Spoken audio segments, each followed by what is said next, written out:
사람들이 넷플릭스 흑백 요리사 요리 계급 전쟁에 집착한 이유는 무엇일까? 인기 넷플릭스 리얼리티쇼 흑백 요리사에서 경쟁하는 셰프들이 스타가 되었다.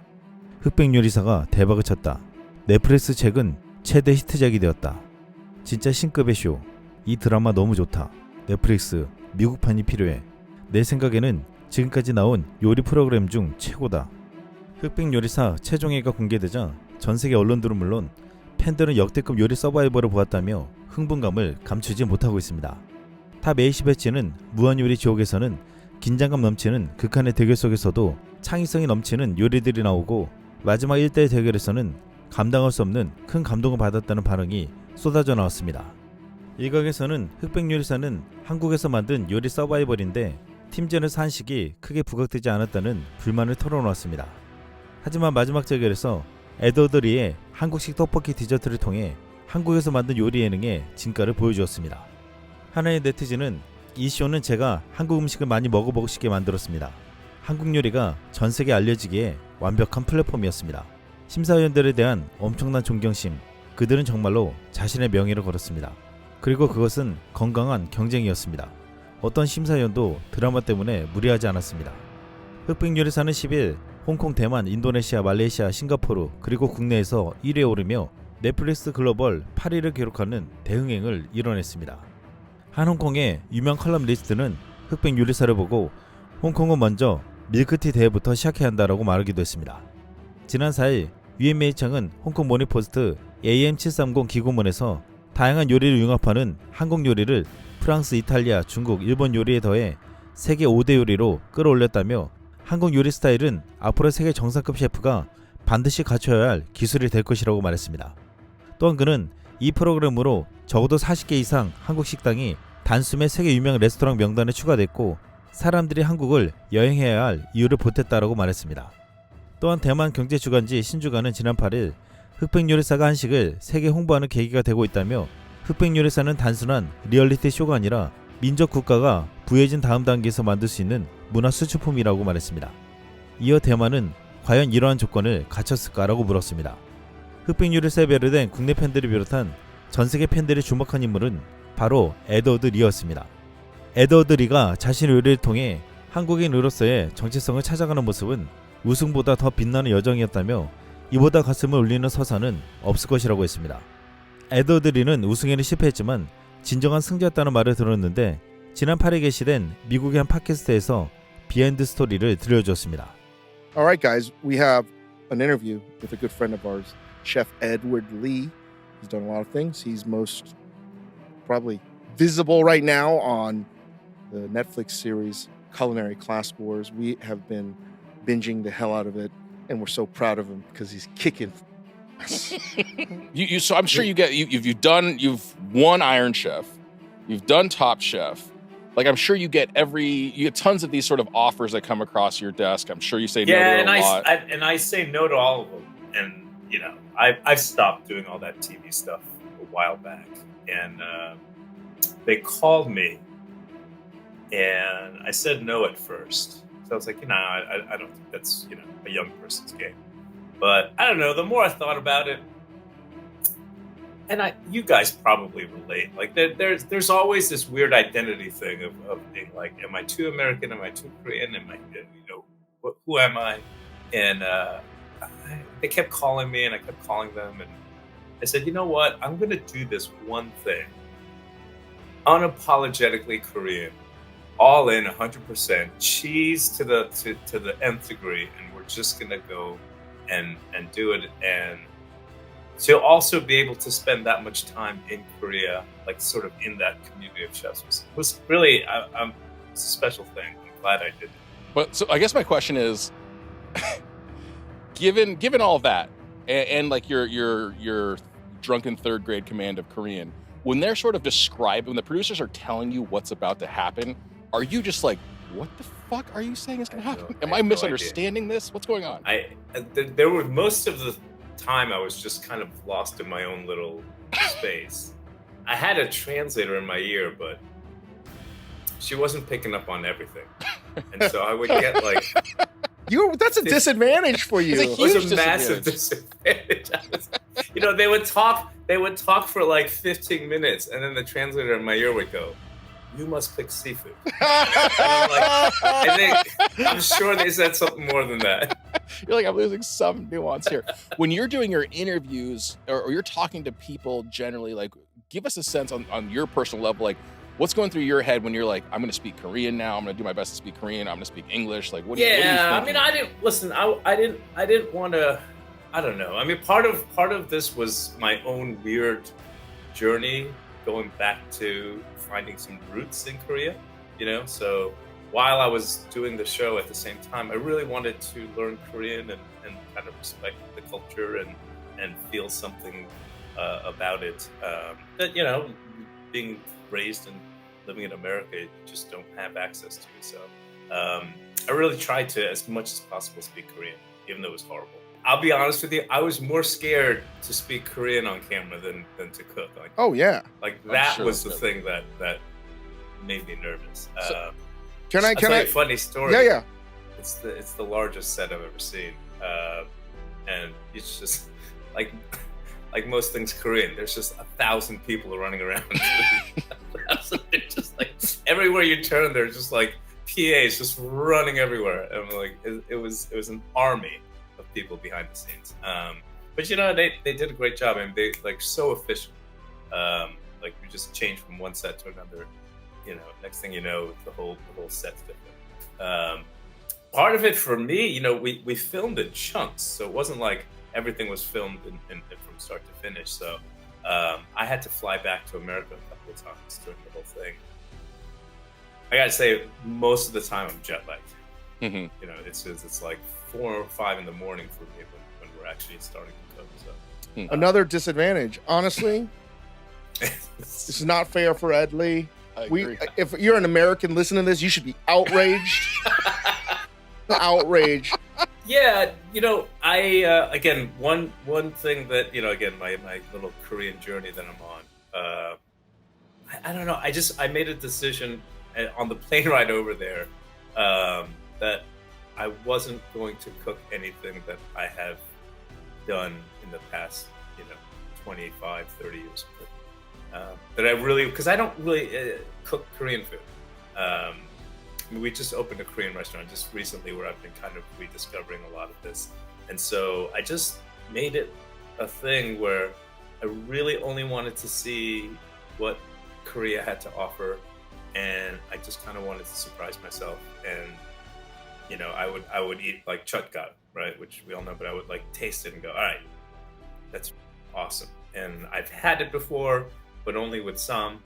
And I'm like, can I find some other way to eat? So I don't know, my whole thing was like, I didn't want to go all the way to Korea, do this show, and make like fried chicken. You know, like it just... Right. I didn't gotta wanna- say the salad that you made. So beautiful. 이 인터뷰를 보고 난 국내 네티즌들은 에드워드 리는 그냥 한차원 유였던 참가자라고 말했습니다.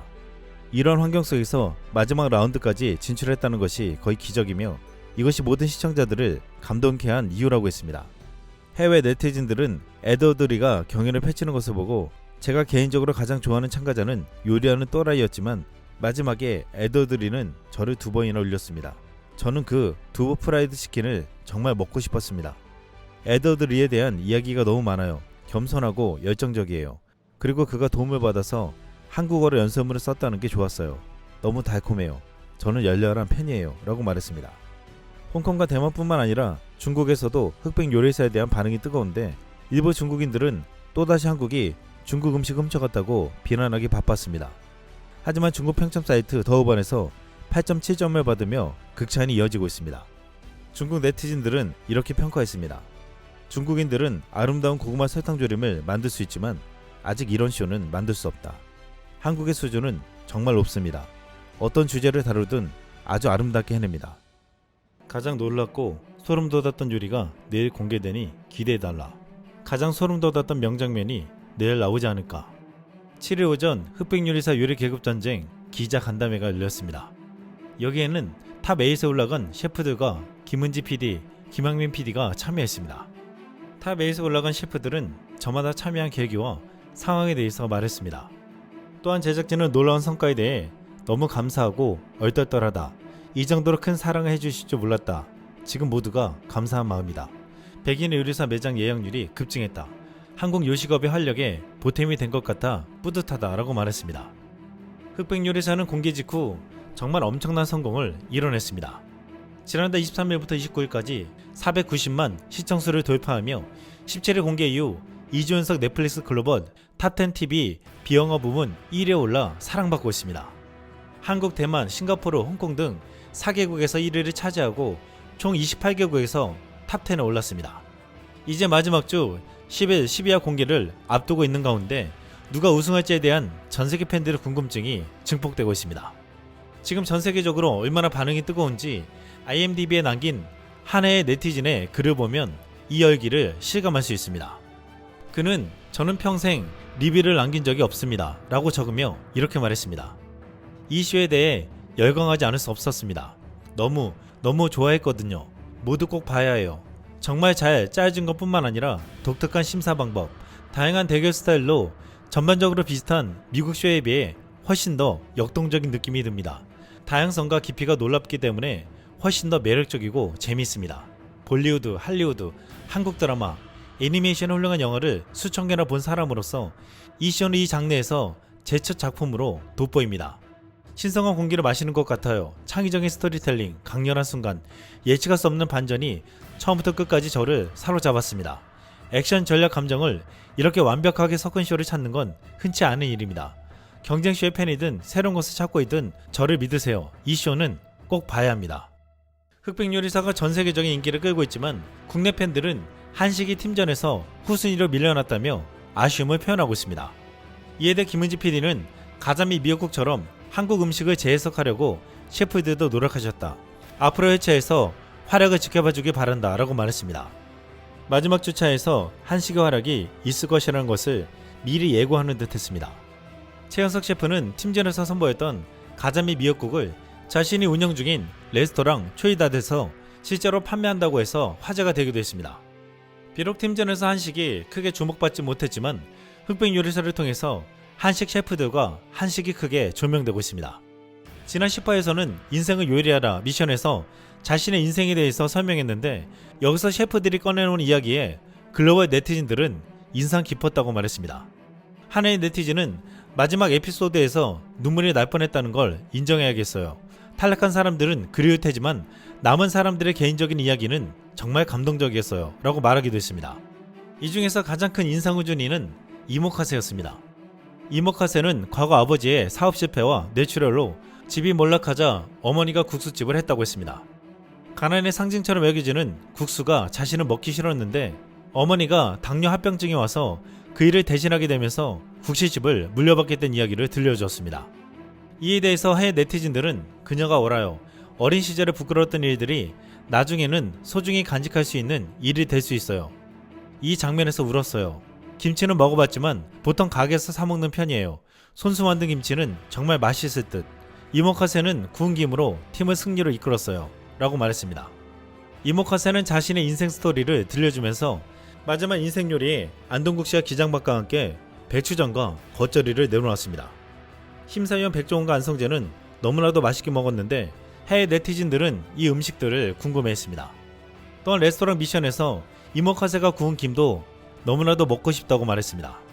제대로 된 한식을 선보인 이모카세는 방영 이후 변화된 분위기를 체감하고 있다며 재래시장 침체기를 느끼는데 젊은 분들이 많이 찾아주셔서 보람되고 감사하다. 저를 찾아주시는 겸 시장에 도움이 되어 행복하다 라고 뿌듯했습니다.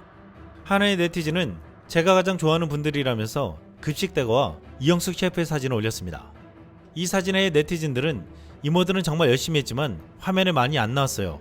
우리는 우리들의 BTS가 필요합니다. 난 아직도 급식대가가 백수저와 1대1 대결에서 어떻게 이겼는지를 보고 싶어요. 너무 좋아요. 웃는 이영숙 셰프는 항상 기분이 좋아 보여 굉장히 좋은 분위기를 만들어냈고 급식대가는 따뜻함과 사랑을 많이 주고 초등학교 아이들을 위해 요리해주니까 요리 실력이 정말 훌륭해요. 정말 제 마음을 사로잡았어요 라고 말했습니다. 이들은 미소와 따뜻함으로 해외 네티즌들에게 한식의 정을 알리기도 했습니다. 에드워드 리는 인생 요리로 생참치를 재해석한 비빔밥을 내놓았는데 자신의 혼란스러운 정체성을 표현하는 작품이기도 했습니다. 백종원은 만점에 가까운 높은 점수를 주었지만 안성재는 한국 대표 음식 비빔밥의 정체성이 흔들릴 수 있다며 낮은 점수를 주었습니다. 시청자들은 두 심사위원이 준 평가가 모두 납득이 간다고 했습니다. 이번에 에드워드 리가 내놓은 비빔밥은 자신의 정체성을 표현하는 음식으로 안성재가 지적한 것이 이해가 되었지만, 실제로 에드워드 리가 미국에서 내놓은 비빔밥은 한국 전통 비빔밥의 맛을 제대로 보여준다고 했습니다. 미국 남부 켄터키주의 중심 도시 루이빌에는 지난해 미국 전역 최고 레스토랑 50곳 중에 2곳의 식당이 포함되었는데, 이 중에 한 곳이 한식 레스토랑 나미입니다.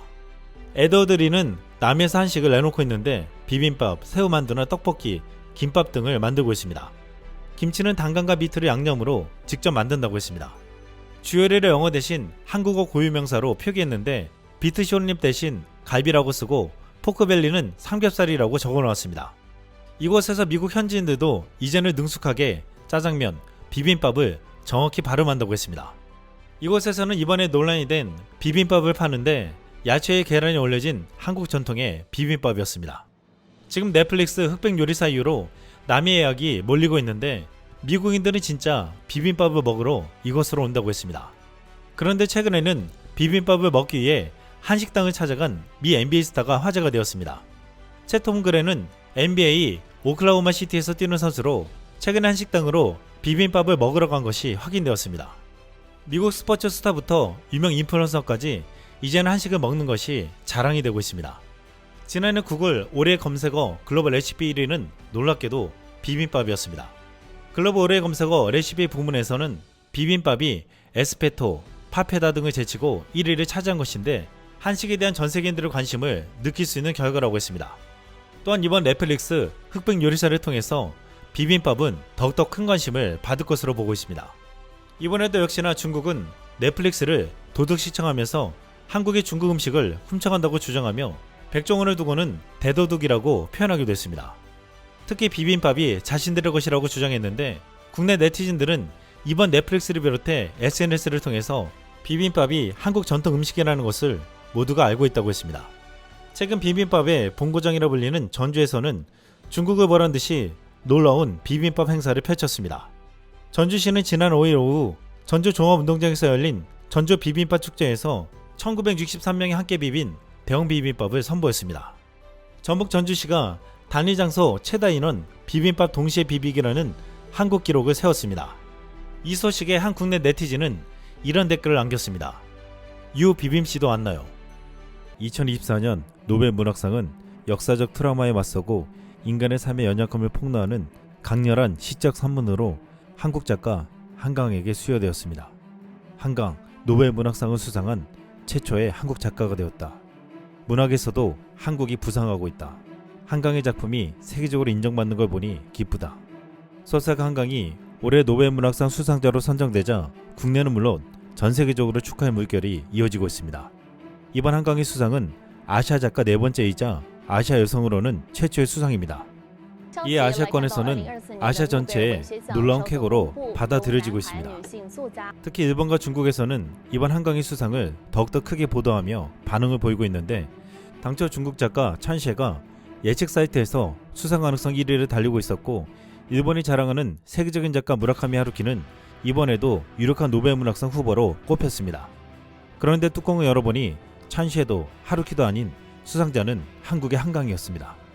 한강이 노벨상을 받자 한국 서점도 북적이며 온라인 서점에 주문이 폭주해 마비되는 사태가 벌어졌는데, 일본에서는 정말 놀라운 광경이 펼쳐졌습니다. 도쿄 신주쿠의 한 대형 서점 노벨 문학상 매대에서 올해 예상 수상 작가들의 작품이 씌워지고 급거 한강 작품으로 채워졌는데, 일본인들은 이 책을 사기 위해 벌떼처럼 몰려들었습니다. 특별 부스에는 축 노벨 문학상 수상이라는 슬로건과 함께 한강의 책들이 놓여져 있었습니다.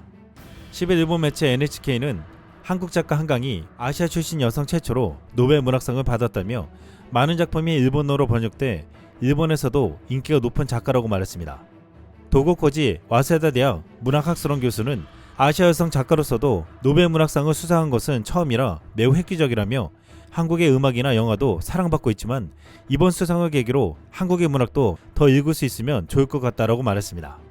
일본인들은 한강의 수상 소식에 한강의 수상은 단순히 문학의 평가에 그치지 않고 오랫동안 남성 중심에 치우쳐온 세계의 벽을 꺾은 상징이에요. 그녀의 강력한 표현이 앞으로의 문학계에 새로운 바람을 불어넣을 것을 기대합니다.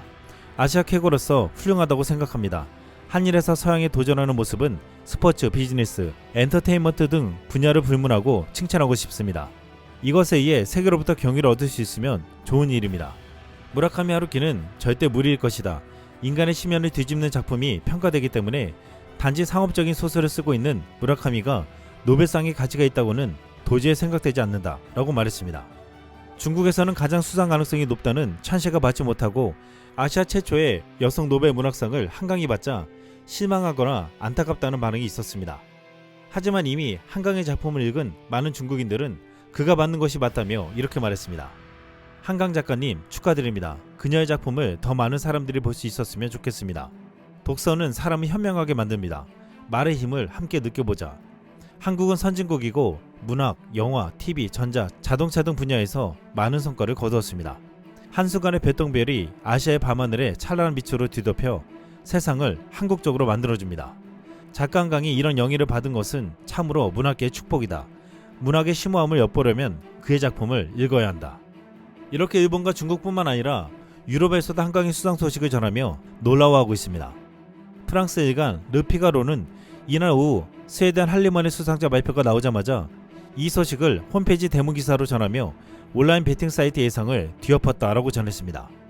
피가로는 이번에 유력한 후보 명단에서 한강의 이름은 전혀 보이지 않았다며 놀라움을 금치 못했고, 프랑스 일간 리베라시옹은 올해 수상자 선정은 문화 엘리트들을 놀라게 할 것이라던 스웨덴 한 일간지 문학 담당자 예측을 전하며 많은 이들은 중국 샨시에, 일본 무라카미 하루키 등에 걸었지만 수상자는 결국 한강이었다라고 말했습니다. 영국 일간 가디언도 한강의 수상 소식을 비중 있게 다루며 그는 소설, 에세이 등을 통해 가부장제, 폭력, 슬픔, 인간의 등의 주제를 다양하게 탐구했다고 말했습니다.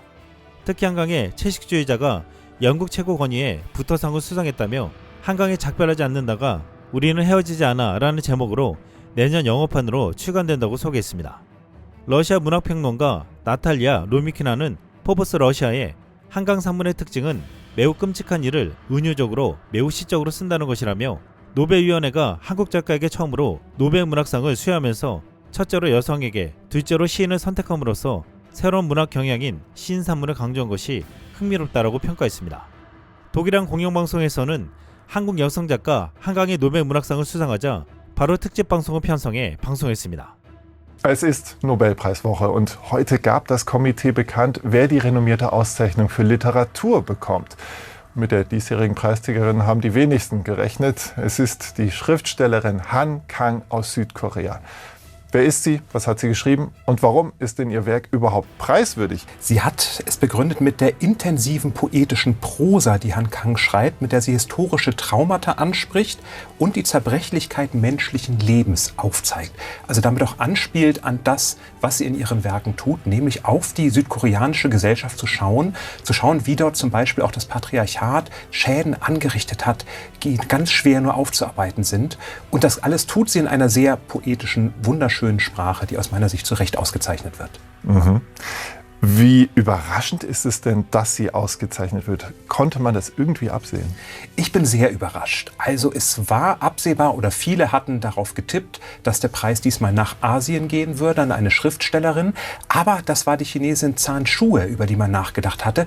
Han Kang hatten, glaube ich, wirklich die wenigsten auf der Liste. Vielleicht, weil sie auch noch relativ jung ist, 53 Jahre. Das ist für Nobelpreiskategorien doch noch nicht ganz so alt.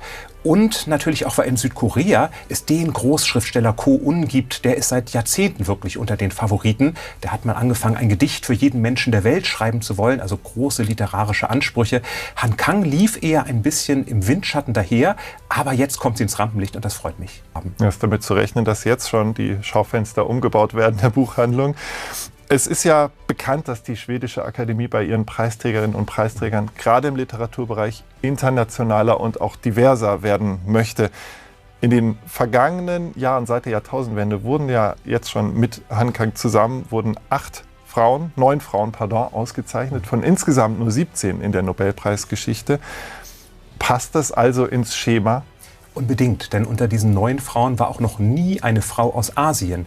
Insofern ist das tatsächlich ein neues literarisches Kapitel, was hier aufgemacht hat. Übrigens auch noch nie ein Preisträger aus Südkorea. Und auch das freut mich, denn die Besprechungen, die Ankündigungen haben wir wohl gehört, dass die Akademie sagt, es gibt doch die Weltliteratur, wir werden diverser. Und dann wurden es erfahrene, gute Autorinnen und Autoren wie Annie Ernaux, wie Jon Fosse, aber eben doch europäische Autoren. Und die Weltliteratur ist ja so viel größer. Und es gibt gerade aus Südkorea so viele Romane, die hier in Deutschland auch erfolgreich sind, die gerade die Welt erobern, weil sich da eine ganz neue Literatur mittlerweile entwickelt hat. Eine Literatur, die kritisch schaut auf diese Leistungsgesellschaft, die kritisch schaut auf die patriarchale Gesellschaft. Und zu sagen, wir richten den Blick dahin, wir zeigen, Literatur ist nicht nur Europa und die USA, es sind auch Länder in Asien, Autorinnen in Asien. Das ist ein tolles Zeichen der Akademie. Ich hoffe, das geht so weiter in den nächsten Jahren. 국내에서도 한강이 세계 3대 문학상 중 2016년 맨부커상에 이어 노벨 문학상까지 수상하자 살아있는 전설, 최고의 스펙 등의 반응을 보이고 있습니다. 또한 한강 소설 목록을 공유하거나 그가 인문학계 출신으로서 쾌거를 이뤘다며 문성합니다 금지 등의 반응이 올라와 웃음을 주기도 했습니다. 국내 네티즌들은 한국의 최초의 노벨상 수상에 감격스럽다며 한 네티즌은 이 기쁨을 이렇게 표현했습니다. 노벨 문학상 수상작을 드디어 원서로 읽게 됐다. 이상 쓸망이었습니다.